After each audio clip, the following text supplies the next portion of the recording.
Abdullah ibn Mas'ud radhiyallahu ta'ala anhu, kama alivyotaja al-Imam al-Bukhari rahimahullahu ta'ala, anasema khata an-nabiy sallallahu alayhi wa alihi wa sallama khatan murabba'a.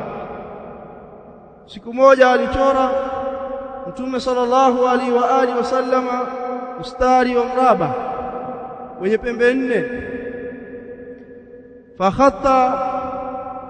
khatam mustaqiman kharijan minhu, alafu akachora mstari mwingine katikati ya lile duara, mstari ambao umetoka mpaka nje ya lile duara.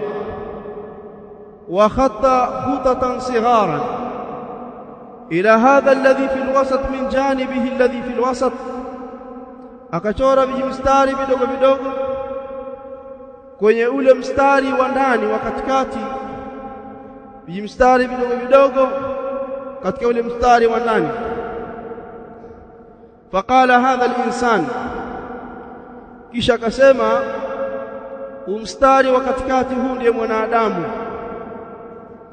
Wa hadha ajaluhu muhitun bihi au qad ahata bihi, na huu mraba ndio ajali ya mwanadamu na kifo chake kimekwisha mzunguka yeye.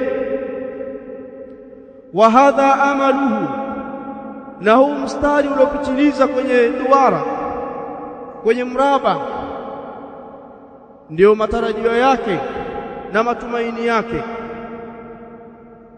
Wa hadhihi alkhutatu sighar, na hivi vijimstari vidogo, al-a'rad, ndiye mambo yanayomsibu mtu kama maafa, masaibu na majanga mbalimbali, yakiwemo maradhi na vingine.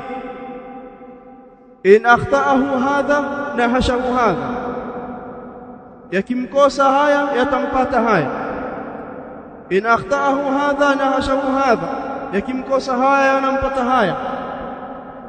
Ukizingatia hadithi hii ni kwamba matumaini ya mwanadamu yako mbali kuliko ajali yake na kifo chake, na kuliko masaibu na matatizo na maradhi na majanga mbalimbali ambayo yanamzunguka mwanadamu na kumngojea, ambaye hatakufa na haya maafa na maradhi na majanga mbalimbali, basi kifo chake kiko karibu zaidi ya matumaini yake. Kwa maana ya kwamba hakuna siku utayafikia matumaini yako. Fanya maamuzi ya kubaki na kile ambacho Allah Ta'ala amekufungulia na kudumu katika dini yake Allah Ta'ala, kusoma na kufanya ibada.